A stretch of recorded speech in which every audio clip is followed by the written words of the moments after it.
Sorry for being a couple minutes tardy. I apologize. I don't have anything off the top today, so Sean, you want to take us off? Sure. I'm sure most people want to talk about Gaza first, but first, can I just ask you about Hong Kong? Sure. In Hong Kong, there's the approval by the legislature of the security law. Some rights groups have said that this will further clamp down on free expression, on media freedom. Does the United States even have a reaction or any preview of things it might do as a result of this? Certainly, Sean. We believe that these kinds of actions have the potential to accelerate the closing of Hong Kong's once open society. We're alarmed by the sweeping and what we interpret as vaguely defined provisions laid out in their Article 23 legislation. We think that this was fast-tracked through the non-democratically elected Legislative Council after a truncated public comment period. We also believe that a lot of the phrasing and crimes that are outlined are poorly defined and incredibly vague. They use phrases such as external interference, which is incredibly vague. So we're analyzing this legislation, and we are taking a look at what the potential risk could be to not just U.S. citizens, but other American interests that we might have. Sure. And just want to follow up on that. Yeah. There have been calls, in particular from the Hill, for the U.S. to stop treating Hong Kong entirely as a separate entity that's been more integrated into the PRC. Is there any policy change you think that will happen as a result of this? I don't want to speculate or go down any rabbit hole of a sort of potential outcome, Sean. But what I can say is that we're not going to hesitate to call out those responsible for the erosion of Hong Kong's promised autonomy. And when we see things like this that happen, we won't hesitate to not just use our voice, but should the circumstances require it, use other actions that the United States has at its disposal. But I'm not in a place or to announce any policy change or anything like that. Sure. Let me switch to Gaza, unless anybody else wants to talk about Hong Kong. A few things, but the UN Human Rights Chief, Mr. Turk, said to say that Israel may be using food or lack of food as a weapon of war, which of course would be a war crime. Does the U.S. have a reaction to his remarks? So let me just say that is not something that we have observed or witnessed, but we continue to be deeply concerned about the report that's indicating that famine is imminent in Gaza.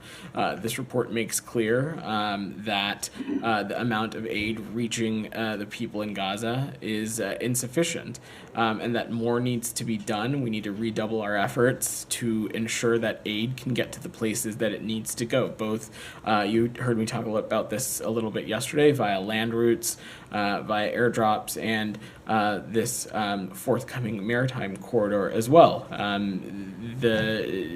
There is a lot of work that needs to be done to ensure that this kind of aid can get to the kind of places that it needs to go. I will just also add, though, Sean, that yesterday we saw 69 trucks enter via Rafah. In response to, I believe, Simon's question yesterday, I spoke about an 18-truck convoy making its way from the south to the north, and we've also seen reports of 182 trucks entering yesterday via Kerem Shalom. These are all helpful metrics and good steps in the right direction, but to echo again what I said yesterday, more needs to be done to help address this stark and devastating reality in Gaza right now. Just to follow up on that, Yeah. Of course you mentioned things that are being done to include by the United States to alleviate the situation, but why is it that the U.S. disagrees with the assessment of Mr. Turk that it's being used as a weapon of war? Because we're seeing aid and food and these kinds of provisions enter Gaza. They are not entering at the rate or clip that they need to be.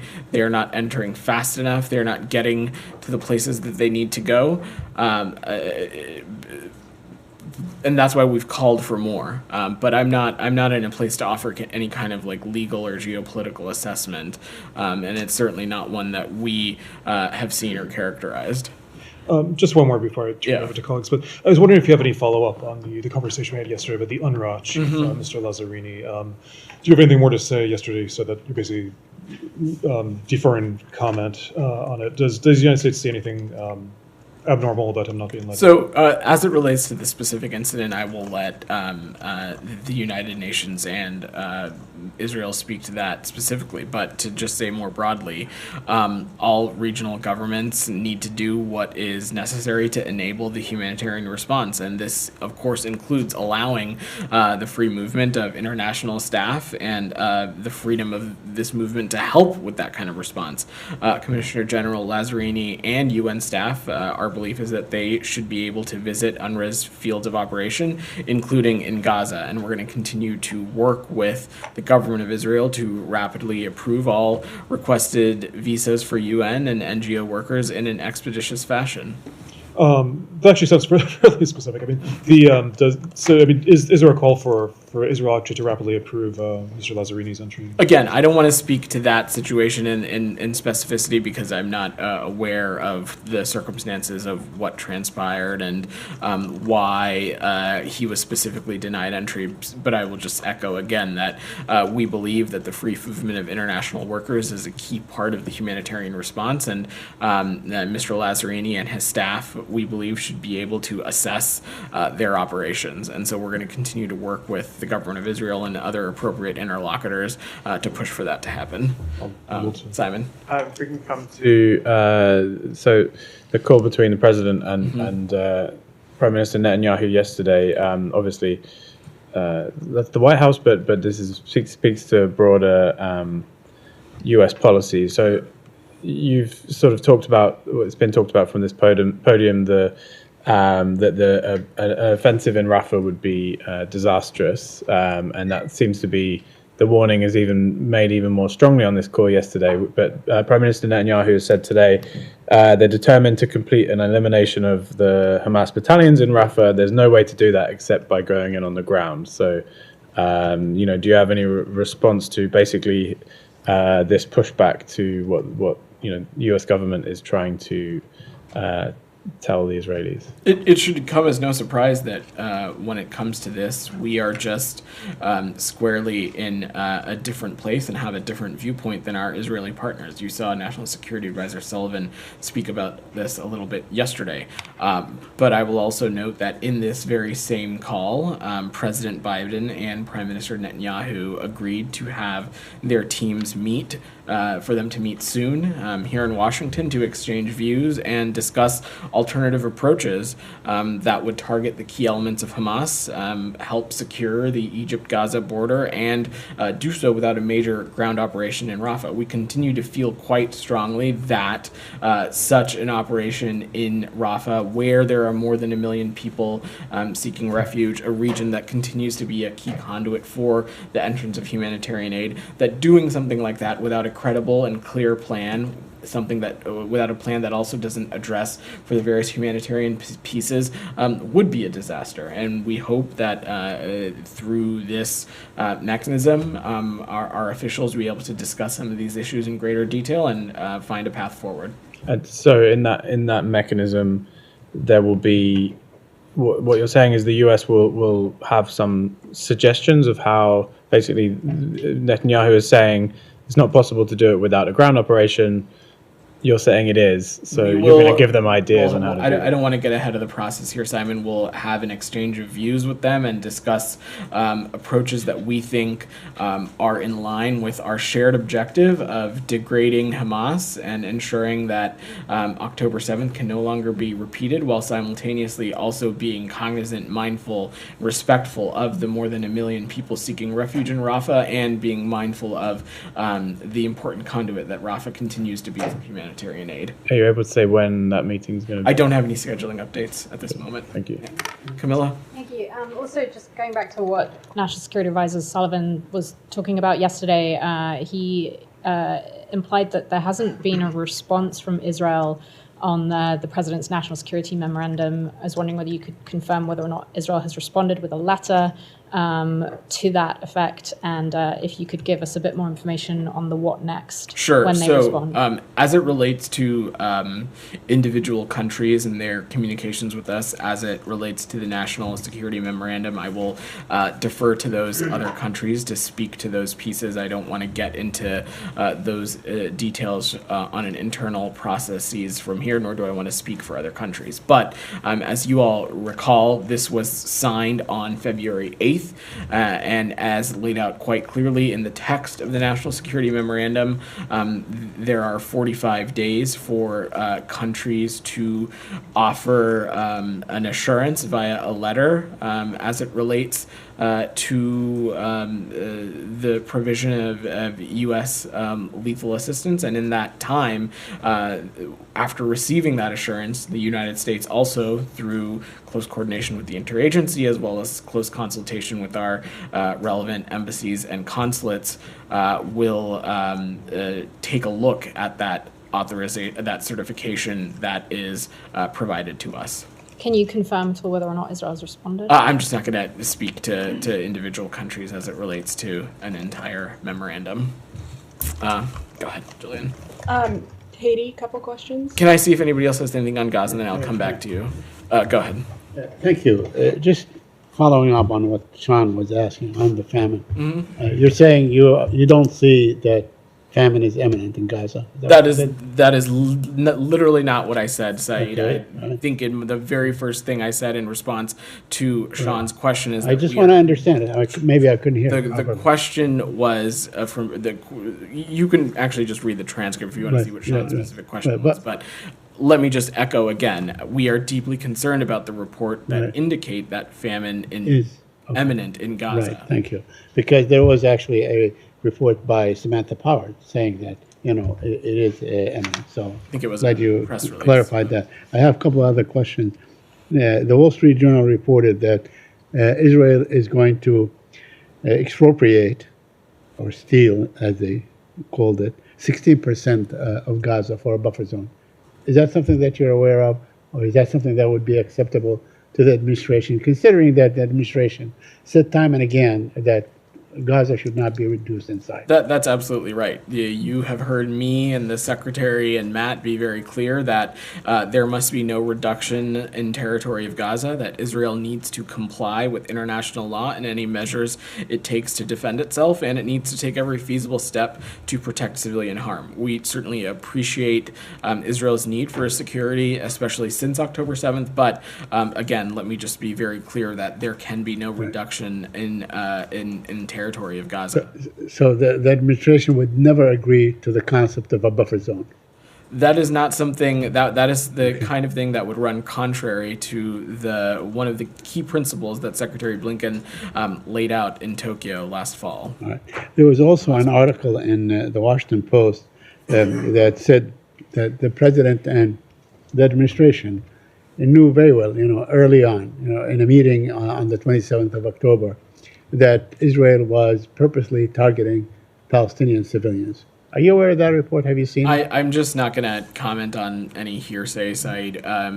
We have been very clear with our Israeli partners that they need to do more to improve its deconfliction mechanisms, that more must be done to minimize civilian casualties, and more needs to be done to protect the well-being of Palestinian civilians. And that's something that we'll continue to echo and raise with them at every opportunity. So you think that the administration was surprised by the amount of civilian casualties, was unaware that the Israelis were targeting purposely? I'm not going to engage in reporting that is hearsay and rooted in internal deliberative assessments. And lastly, now you said that you want to make sure, or the administration wants to make sure, that October 7th could never be repeated again, because it falls under Israel's right to defend itself and all that stuff.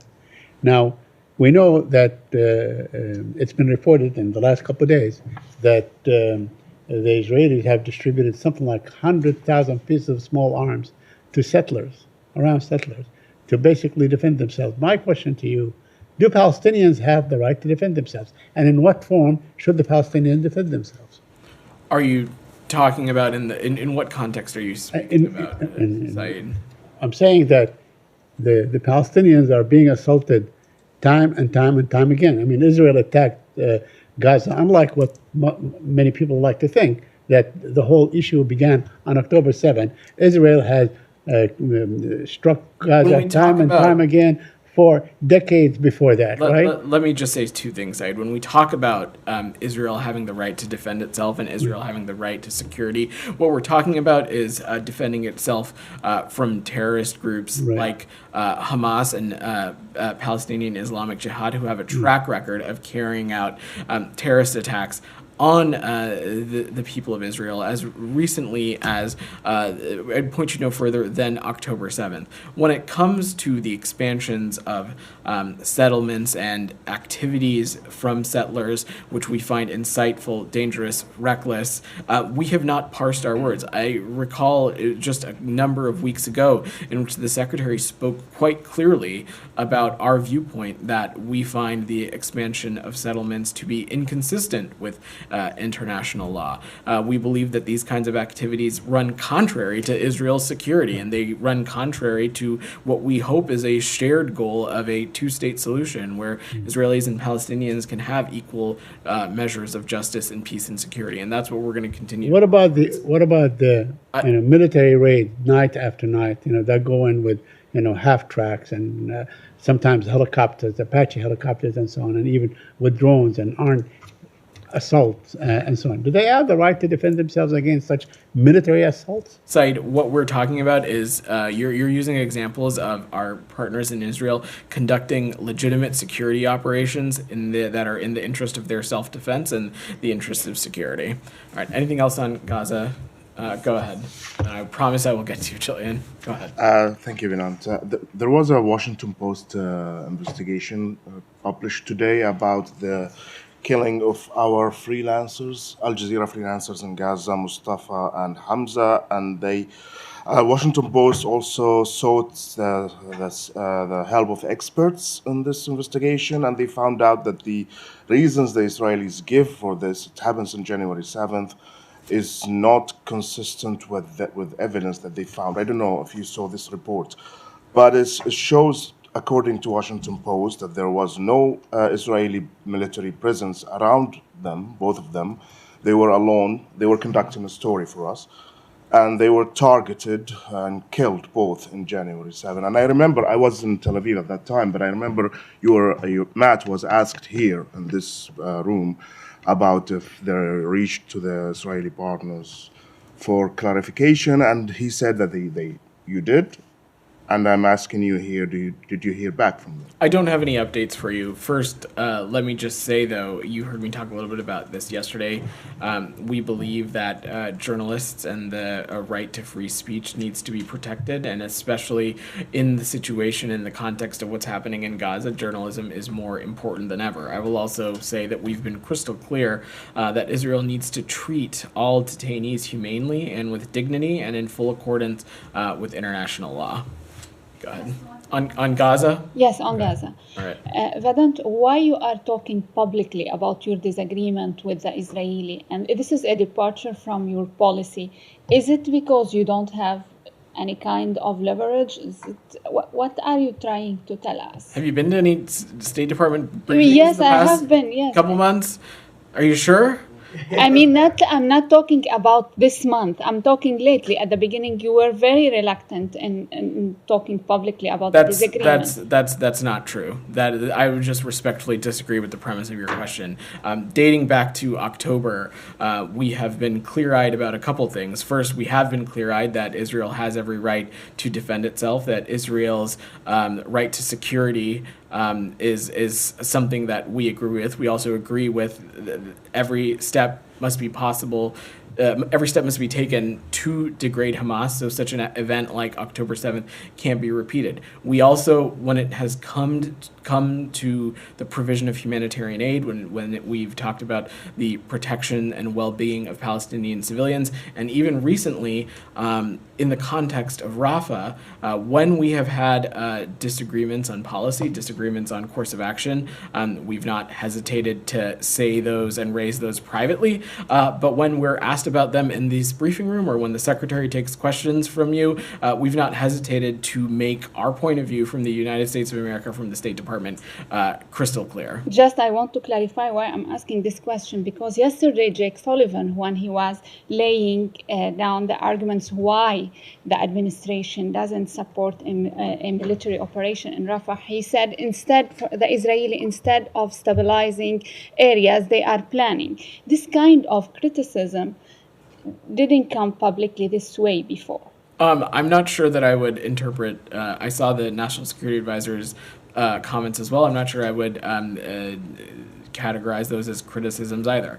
Look, in the context of what we believe needs to happen with Rafah, we just have a different viewpoint. We have a different strategic viewpoint on what we believe is necessary to help target the key elements of Hamas. And our goal is, through this meeting that the Prime Minister and President Biden spoke about on their call, we hope that we'll be able to have an exchange of views and discuss an alternative approach that, like I said, will target the key elements of Hamas, secure this border in the Rafah area, but also not negatively impact the more than 1 million people who are seeking refuge in the area, not negatively impact the important work that's being done to further enhance the flow of humanitarian aid.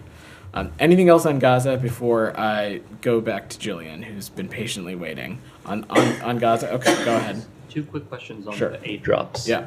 Question number 1, U.S. officials have said that the rations airdropped in Gaza are pork-free, but I wanted to ask, was it... Are what? Pork-free, like there's no pork products. But I wanted to ask, was it ensured that all of the food provided was halal, including preservatives and such? And then question number 2 is, it also seems that the packaging was labeled in English. Was there any Arabic language material provided in those aid rations, including so, food as it relates names to both of and your questions, instructions on how to prepare as it them? relates to both of your questions, I don't have the technical level of detail. I will just say, if we've previously stated that that these rations are pork free, I would have no reason not to say that that's accurate. And in all of these circumstances, we try to be incredibly mindful of the local culture and food customs when it comes to these things, but I'm happy to check with the team if we have a more specific answer we can give you. Jillian, go ahead.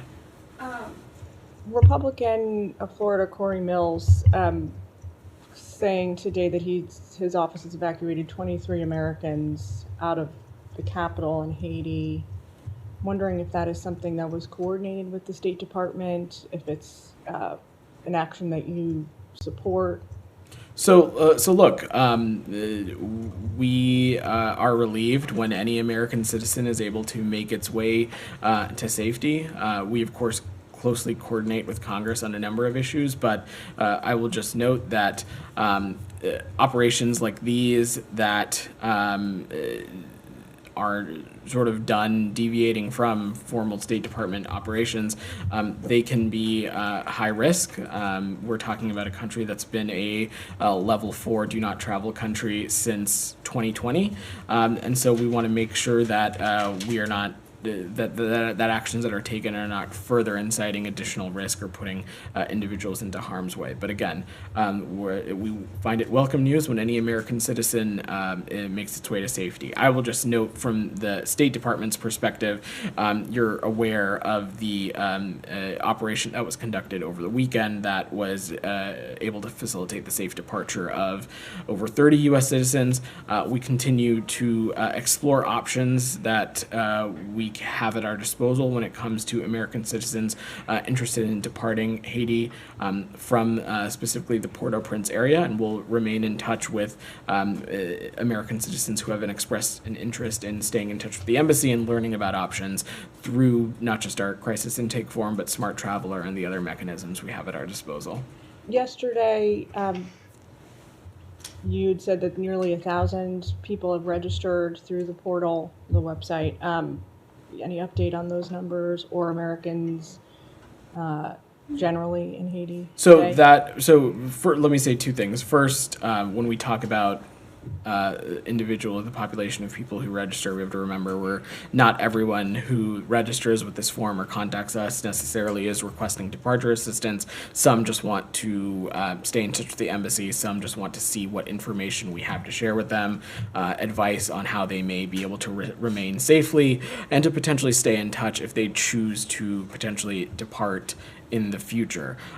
Like in any country around the world, we do not ask American citizens to register with the U.S. government when they travel abroad. So numbers of how many American citizens are in X amount of country is always, they always vary and they're constantly changing, but the embassy uses estimates from smart traveler enrollments and from other measures to have a rough number to work with. I will note that in terms of our crisis intake form, the number continues to be approaching 1,000, and we'll continue to remain in touch with those American citizens to answer any questions that they might have. Thank you. Last question. You mentioned yesterday that there was going to be some action today or communication today with adoption agencies. We've been hearing from American parents who say that they have adopted children who are stuck in Haiti. They're unable to get them out because maybe they don't have their U.S. citizenship yet or visas. Any more specific information on what state is doing on that front? I don't have more specific information. We are continuing to communicate with adoption agencies as well as prospective families regarding recent developments and assessing the situation as it unfolds. We're working with the Haitian government to figure out what options are for children at the various stages in the adoption process, and we're working through individual inquiries as well as working and collaborating closely with adoption service partners, but I don't have a more specific breakdown to offer you. As you know, there are limited consular services available given the conditions in the country, but this is something that we're continuing to work through. We recognize how difficult this situation might be, and we encourage prospective parents to remain in regular contact, not just with us through our embassy channels, but also through their adoption service providers. And we encourage everybody to enroll in Smart Traveler to continue to stay up to date as the situation on the ground is quite fluid. Anything else on Haiti before we move away? Then go ahead. Thank you. Yeah. On those departure options from Port-au-Prince, potential departure options, I should say, we're in contact with Americans who've received communication from the State Department that there might be helicopter airlifts leaving the capital city for the Dominican Republic. Do you have any updates on that? I'm not going to speak in specificity to these options just given operational security, but I would just say that, as I just said, we are exploring options for American citizens to depart Haiti from Port-au-Prince to Santo Domingo, the Dominican Republic. From there, American citizens would be responsible for their own onward travel to the United States from Santo Domingo, and we're continuing to look at what options might make sense and what will make the most sense for the impacted American citizens. And we, of course, as this is a very fluid situation on the ground, as more develops, will continue to stay in touch with the impacted folks. And just a quick follow on the humanitarian condition, of course, it remains very dire and is getting worse. We've seen reports that the capital city may be completely out of food in the next week or so. Is the U.S. doing anything to enable aid to move into Haiti right now? For those of you that joined us in Kingston, Jamaica last Monday, the Secretary announced an additional $33 million in humanitarian aid. I believe our colleagues at the White House followed that announcement up later in the week for some additional funding that was announced to help address the humanitarian situation in Haiti. The situation is dire and every day matters, and that is why we are hoping as soon as possible our partners at CARICOM, in close coordination with this forthcoming transitional presidential council, announce the members of that council of who the makeup of that group will be, so that they can take on the very important task of selecting an interim prime minister who can help seek out stability on the ground, work closely with our Kenyan partners on the deployment of the multinational security force, and we'll take this process step by step. Yeah, go ahead. you mentioned it yesterday as well, the Transitional Council. Do you have any update? I know CARICOM's in the lead, but any update on I don't at this point. Again, we've been coordinating closely with our partners in CARICOM and its chairman, President Ali of Guyana. I don't have any updates for you, but our hope continues to be that this Transitional Presidential Council is announced as soon as possible. We believe that it is vital to paving the way to not just free and fair elections, but the deployment of this MSS as well. Camilla, I saw you had your hand up on Haiti. Good? Okay. Anything else on Haiti before we move to something else? All right, Alex, go ahead. Thank you, Beral. Yeah. A few questions from me, starting from Russia. Let's do a couple so we can get to The Secretary issued a statement on a Russian election. He stopped short calling it undemocratic. Isn't it a bit soft assessment given all the violations, Russian crimes that he depicted in a very statement? I would not read too much into the word choice, Alex. We believe this to be an undemocratic process. I said so yesterday. It's something that I know the Secretary agrees with. On the occupied territories, Matt told us last week that the U.S. will use all the available tools to punish those who serve as election observers for the Kremlin's sham election in occupied territories of Ukraine. I know you don't telegraph any sanctions, but are you guys working on it? And secondly, is it going to be limited with Ukraine only, or you will also consider election observers who served in Georgia's and Moldova's occupied territories? I'm just not going to preview actions, but I just want to use this opportunity to echo that all of those territories, we believe them to be Ukraine. Thank you. On Ukraine front, does Secretary agree with his European colleagues, most notably, the EU Commission Chair Michel, and also previously French President Macron, that Europe needs to be prepared for war? Sorry, I didn't understand the first part of your Europe question. needs to be prepared for war if it needs peace. These statements, have been, recently reflected by European leaders. Does Secretary agree with that approach? So look, we have been very clear that the U.S. is not going to send troops to fight in Ukraine, and NATO Secretary General has also ruled out sending any NATO troops to fight in Ukraine. We believe that the most immediate and helpful path forward to stop Putin's aggression would be for the House of Representatives to pass the National Security Supplemental. So our Ukrainian partners have the weapons and ammunition they need to defend themselves, and they'll continue to fight courageously to defend their democracy and to push back against this infringement on their territorial integrity and sovereignty. Jalil, go ahead. I'm gonna work the. Thank you very much. Okay, go ahead. On South Caucasus, the Yeah. Armenian Prime Minister today was quoted as saying that quick border demarcation needed to avoid a war. How alarmed are you right now, given this statement? Look, this is an issue that we are continuing to pay close attention to. It's something that not just the Secretary, but Assistant Secretary O'Brien, as well as Senior Coordinator Bono, are continuing to focus on, engaging with appropriate interlocutors. I don't have an update for you, though, beyond that. Jalil, go ahead.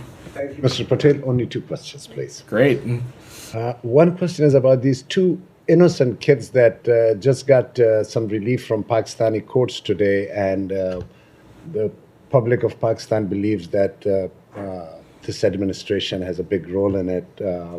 These two kids had no money to pay their tuition fee when they were 16, 18 years old, and then just a couple of years later, then they had almost 500 million rupees. They were the children of former Prime Minister Nawaz Sharif. Mm-hmm. They just got finally acquitted today in the corruption case that was registered against them after Panama Papers.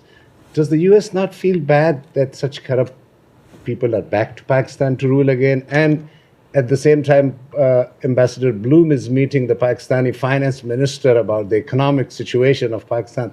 These are two very contradictory things happening in Pakistan. So first, I just don't really have anything for you on a Pakistani court case. That is an internal matter for Pakistan.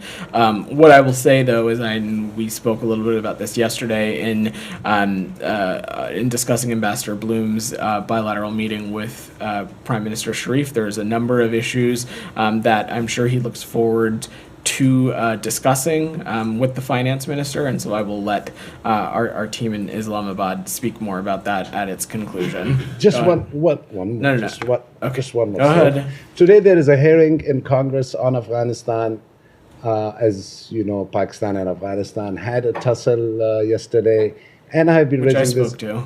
And I have been raising this issue of Taliban expansionism with Matt quite a bit. That today the chief minister of Khyber Pakhtunkhwa, which is the next door province to Afghanistan, just got non-bailable arrest warrants for the raids that happened on some military installations.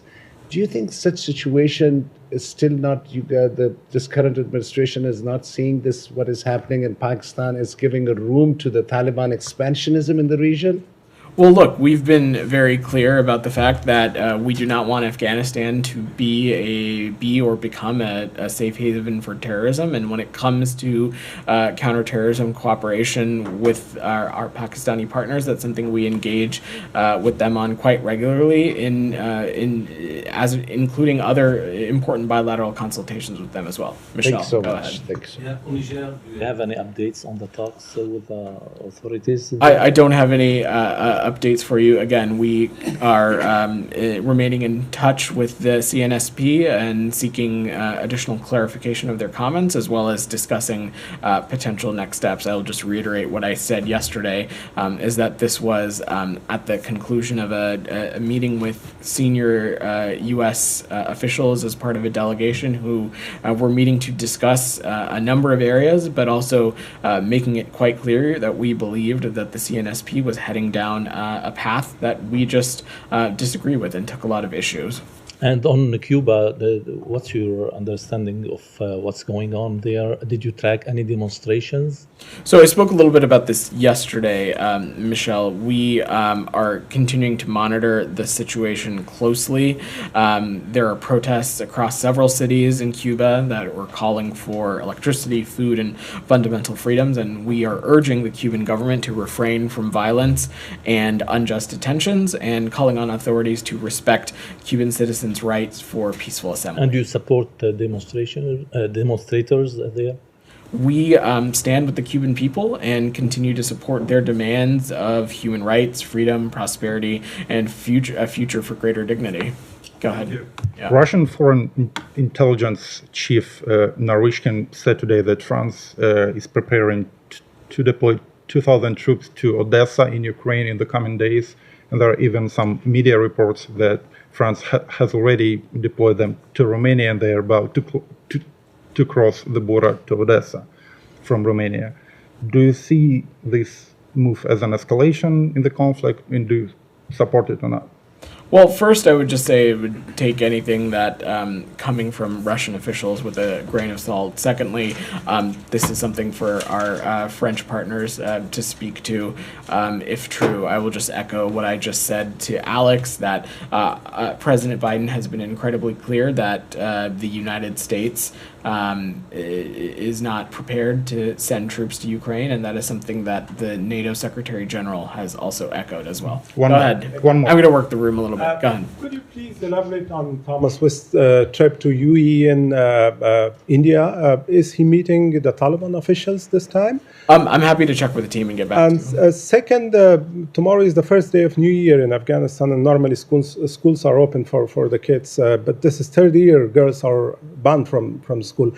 Is the U.S. pushing these topics, including the other topics, with their meeting with the Taliban officials? And last question, I'm repeating my last week's question. Could you please give us some information that the Taliban officials are asking for those military airplanes that they were taking to Uzbekistan and Tajikistan in 2001 when Kabul collapsed? They say this belongs to Afghanistan, but U.S. is not allowing them to be brought back to Afghanistan. What's the U.S. stance on this? On the last question, I don't have an update for you, but I'm happy to check with the team. And on your first question, look, the fair treatment of Afghan women and girls continues to be one of our highest priorities when it comes to our engagements on policy as it relates to Afghanistan. We also believe that this is something that should be important to the so-called Taliban government, and think that it is vital when talking about their own stated desire for international recognition. And so the fact that this is another year in which Afghan women and girls don't have access to these kinds of schools, it's heartbreaking and it's troubling. Goyle, go ahead. Thank you, sir. Two questions, please. One, as far as elections in Russia and Pakistan, both were widely reported in the media and criticized by their citizens because there was no opposition in Russia and there was no opposition in Pakistan, or opposition leader is still in jail. So what's the difference between the two elections? I'm sorry. Election in Russia, election in Pakistan. Well, I would take a little bit of issue with comparing both of those democratic processes. One, I will just say that Pakistan's a country that has a little bit more of a robust media landscape, open for dissenting ideas and opinions. But ultimately, the point is, Goyle, is that these are decisions that should be made by the people of these countries, and the people of these countries should have choices. They should have access to information that will help inform their decision making when it comes to who they want to lead their country and the direction that they want to take their country in. And I will just say that as it relates to Russia, there is a clear track record of media suppression, of silencing dissenting voices. Second one, sir. Oh, sorry. Sorry. Go ahead. Sorry for that. Yeah. As far as China is concerned, I have been saying this for the last over 25 years that one day, someday, China will be a national security threat to the United States. And today, we are hearing from every angle how much China is threat to the national security today. And we're talking about TikTok and many other things that stealings and copying and everything is going on against the United States as far as national security is concerned. So, Goyle, let me just say that when it comes to our relations with the PRC, you've heard the Secretary say this. We want to ensure that we are taking steps to hold the PRC accountable for actions that we find to be coercive, that actions that we find to be destabilizing not just in the Indo-Pacific region, but also around the world more broadly. And we won't hesitate to take appropriate actions to hold them accountable. I will also just note, though, that in the areas like climate cooperation, in areas like addressing the synthetic opioid crisis, we think that there are avenues for cooperation with the PRC. You're seeing a direct result of that, at least in the synthetic opioid space, as a direct result of President Biden's summit with President Xi in San Francisco. So beyond that, ultimately, Goyle, our approach to this is that this is a relationship we want to manage responsibly, because that is what is expected of international powers. And Thank you, go sir. ahead, Sean. Sure. Thank you. Two things somewhat specific. Kosovo, the president of Kosovo says that there's an agreement on what she's described as a U.S. proposal to use euros for Serbian payments to Serbs in Kosovo, as opposed to dinars. Is that something you can? Are you referring to the EU facilitated dialogue in Brussels, or sort of? Yeah. She said that Gabriel Escobar was there and headed it.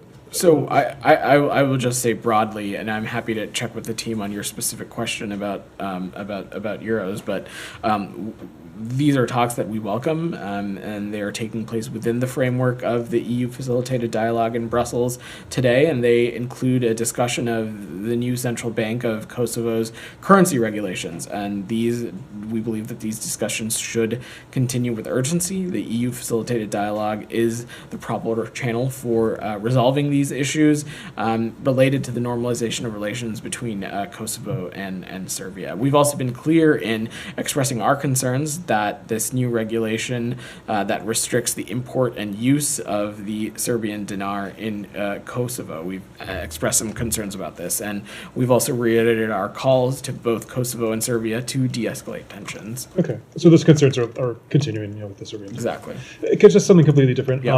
I know it's a few days old, but the South African foreign minister is in town. The opposition in South Africa had written a letter to the secretary asking for election observers. I'm not sure if state directly does that, but election observers for the upcoming elections there. And of course, the ANC was and the government were critical of that. Does the U.S. have a stance on whether there's a point of sending U.S. observers to the election in South Africa? I will have to check on the team with that, Sean. All right. Thanks, everybody. Thank you.